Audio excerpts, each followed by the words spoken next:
In order to create the start menu art for my project, I originally went with showing only the game's logo, but I felt that in this context it was lacking. My aim was something that set the tone and intrigued the player, raising questions for the symbolism and the meaning behind it and what it meant to the game. Coincidentally, this was also the time I was really into Cobra and Grimes' new track, Sign from God, and its visualizer video acted as an inspiration, pointing me to the direction I wanted to go for the game's start menu.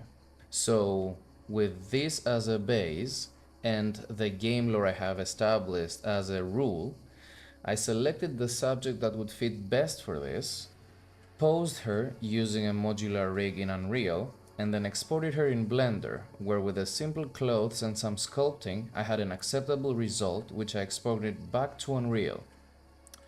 There, by adding a conceptual and lore-appropriate material, I got the result I was aiming for originally. This also wraps up the process behind the Ecifircas start menu screen. Thank you for watching and enjoy the finished result.